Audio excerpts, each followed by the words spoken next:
guys, welcome back to my channel. If you haven't been here before, I am just your average person who has an obsession with skincare, makeup, and mental health. Today I'm actually going to do a little get ready with me, do some makeup with you guys while we talk about a mental health topic. Today guys, I want to talk about high functioning anxiety. Wow, I had a really hard time saying the word anxiety. Just didn't want to come out. Anyway, I want to talk about that because I feel like the term anxiety and depression, both of those are kind of, frankly, they're overused in our society right now. And just they've become part of kind of the typical easy to go language that we use when someone's feeling either worried or sad, instead of actually like what would be true anxiety, true depression. And I don't want to belittle anyone's feelings, so let me start by saying that. Actually, let me start by saying that, guys, this is just me talking to you, gonna put some makeup on with you. I don't have the educational background to be giving you psychological advice. I don't have the work experience. This is just my information that I found, my interests, and I'm sharing it with you guys. On the makeup end of things, you can probably see that my face is a bit glowy. I have a lotion that I was trying out, and it turns out it's kind of tacky, so I'm going to use that as a primer. So as we chat here, guys, I just want to let you know that in no way am I making fun of anyone who is feeling sad, is feeling worried, has anxiety, depression, any of that. I myself suffer from both anxiety and depression. So I get that it is not a laughing matter. Again, I just want to chit chat about the topic, specifically high functioning anxiety. I cannot say that today. Like I said, let's talk about high functioning anxiety.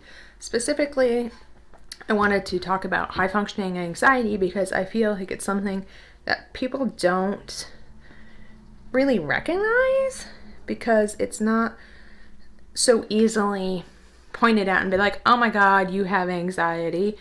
You know, like, same with high functioning depression. And high functioning depression or anxiety, but again, specifically to anxiety, it is exactly what it sounds like as far as the high functioning part. It means you are able to go through your day and appear normal, quote unquote normal. It appears like you're not struggling.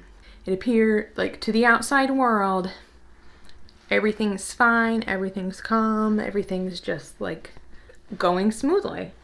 You're able to function on a high level, right? Like, it sounds silly almost because it's so simple, but like, that's the key thing to remember with high functioning anxiety, is that like literally you are functioning, like you have high function throughout the day. You're able to get your tasks done, whether work, personal life, whatever. You're still functioning.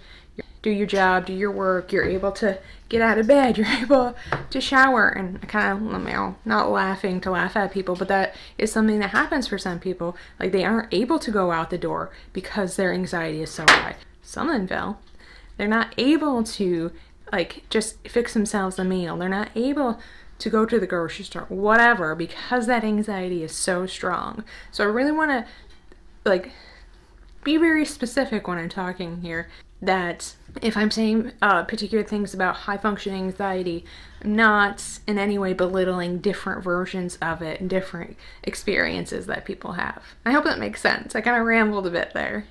And because people have this ability to go through their day, like I said, function throughout their day, very often it feels like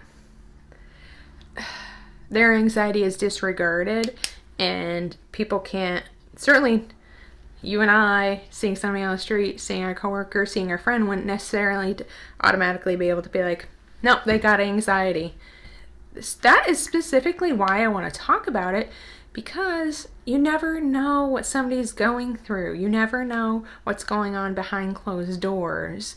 So it's good to keep in mind somebody could be depressed, anxious, having unkind thoughts about themselves or about others. You never know. It could be a serial killer. I don't know.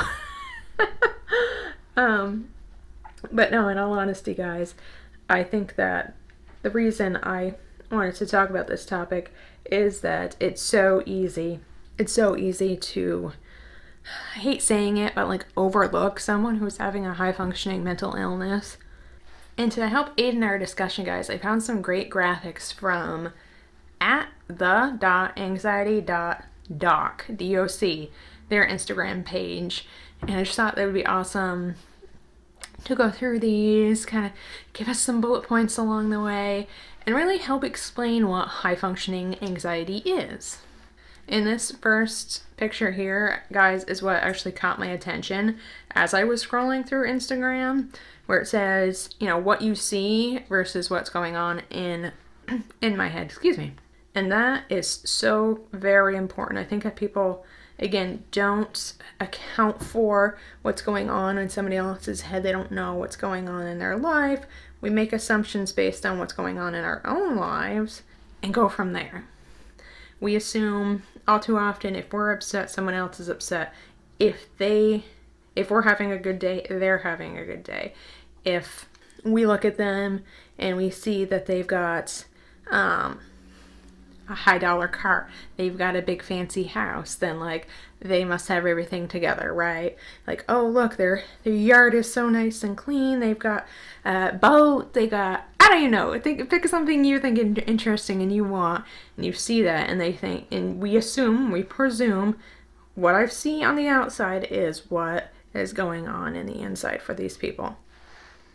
Not true in most cases, whether you have anxiety or not. On this next slide here, or next picture, slide, that sounds weird. Slide, frame, whatever. Next graphic, guys.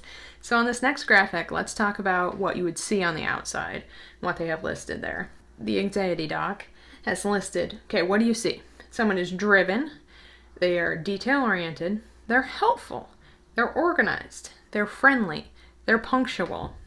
And those sound like great things, right? I am myself, I'm a very organized person. I always love being on time. Typically, I like to think I'm detail-oriented. I hope that I am. That is actually something that I like to believe about myself, that I notice little things. And, okay, what else did they say? Driven, helpful, organized. To me, if you're organized, typically you should be helpful, right? And friendly, because they're trying to be so organized and put together. Yeah, it typically comes across as a very friendly demeanor, if you ask me. So doesn't that sound like, that sounds like positive things to me? That sounds like somebody like I would want to interact with. Maybe that's just me. Again, takes all kinds, right? But let's go over to the other side of that graphic. What's actually going on in your head? Difficulty with sleep. Yep. Perfectionism. Again, that kind of gets back to that detail-oriented, organized. Like you just want it to be perfect. Negative thoughts, because you don't know what's going on in someone's head. Second-guessing their decisions. Feelings of guilt. Needing external approval for everything. Who doesn't? I know. Overthinking, worrying about every small detail. Back to that detail thing. You think it's really good to be detail-oriented. I'm not saying it's not.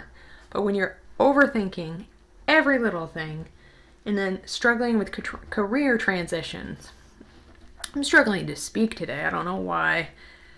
Just mumbling, stumbling over everything. So can you guys see like how those are kind of connected with someone who's very organized, probably because they've been overthinking.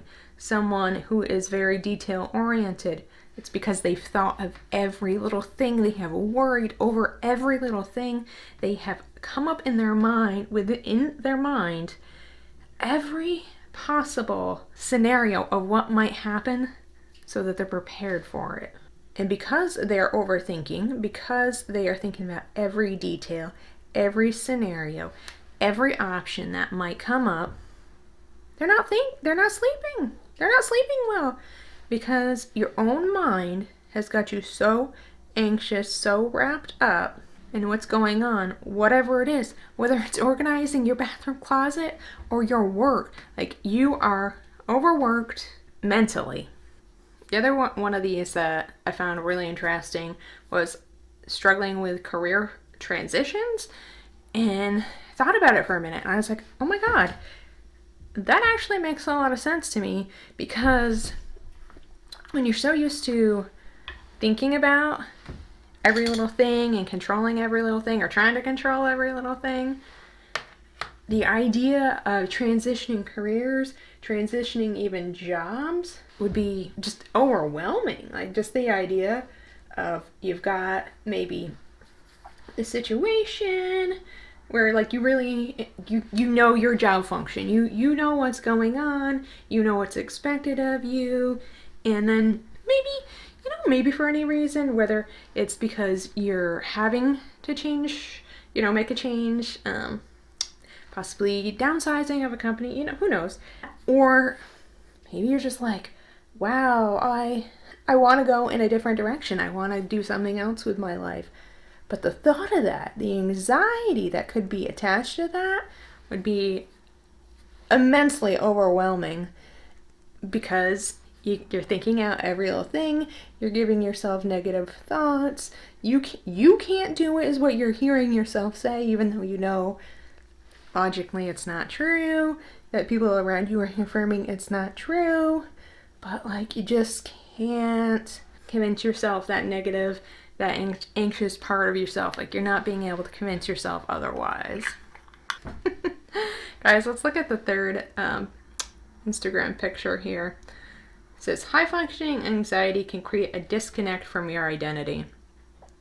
And I think that gets back to like basically this this overthinking and this perfectionism, this, what do you want to call it, unrealistic expectations that you have of yourself, that you have of maybe a situation, like your expectation of how something is going to go, whether that's just going to the grocery store, maybe it's going to be easy peasy, going to the beach on a day you're not sure if it is going to be sunny, that's nothing you can control, but yet you kind of get overwhelmed by not being able to control that.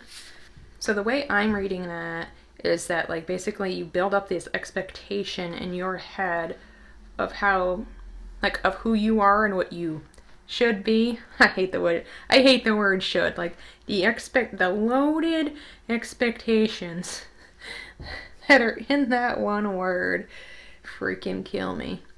So anyway, so your expectations, what you think you should be like, what your life should be, they're nothing but drama causing in your own brain. Like, ugh. So, sorry. I'm getting a little riled up on that one. But it's true. You basically disconnect from who you really are to who you think you should be. At least that's the way I'm reading that. And that's so sad, because then you're not valuing who you are. You're missing out on like how great you are. Like who you actually are and how wonderful that person is. Okay, next. What your life looks like on the outside may not reflect on how you feel on the inside. And I feel like that is just kind of all of what we've been talking about, like this perception of what somebody else might see, or what you think they see, or you think you're projecting, versus like what's really going on for you, are two very different things in most people's lives. But for someone who has high functioning anxiety, it's a horrible feeling, because you're potentially thinking maybe you have to live up to this expectation that may or may not exist in real life.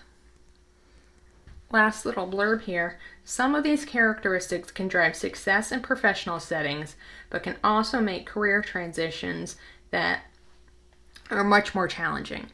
And again, kind of wrapping back to those things that we looked at before, discussed before, is that you might be wonderful and absolutely just like excelling as maybe an attorney or something. You're good at it because you're detail oriented. You're you're constantly thinking about different scenarios. You're worrying about different scenarios, but you're friendly. All those other things. you're punctual, you're there, you know, like all these things were like that are good professional attributes to have. You might be excelling as an attorney, but in reality, you're like, this isn't what I want to do. I want to go open a greenhouse. I enjoy plants. Like that's my happy space. Whatever it is, those are so frankly disconnected from each other that would potentially seem like a monumental task, an impossible feat to overcome for some people, because you're so used to planning out, detailing this, that, and the next thing to handle your anxiety, and it's excelled you in this professional career, but you want to go in a different career, you want to go in a different professional track, and now you don't know all the steps, you don't know all the I's to dot and the T's to cross, and that's overwhelming. Your skills, your functions to be able to handle your anxiety and function in the day-to-day life are now almost inhibiting you from going on to a path that would actually make you happier. That's a struggle. And to kind of like wrap it back to what we were talking about before, guys, the very beginning of this video, is that people don't know this. People on the outside very often don't see that this is going on because you've held it together so well. And I hate saying it because like I don't want anyone to like do this or feel they need to do this. But sometimes it gets to the point where you feel like you need to break down so that someone sees how you're really struggling. But in reality, you just need to open up to someone about your struggles. So whether that is, like I always say, whether that is a therapist, whether that's your best friend, whether that is a sibling, your mother, you know, whoever, somebody that you have a safe space with, it's okay to let them into some of that anxiety. And sometimes just saying it out loud, I don't know, kind of allows you to realize that it's bigger in your head than it is in reality. Does that make sense? I hope that makes sense. I hope you guys enjoyed this video today and maybe learned a little bit something about high functioning anxiety. If you have some scenarios or circumstances that you see that fit into that, let me know. Leave a little comment below. Hit that subscribe button. Like the video if you liked it. Ooh, bang my head on, or not my head, bang my hand on the desk here. But guys, don't forget, wear your sunscreen. Bye.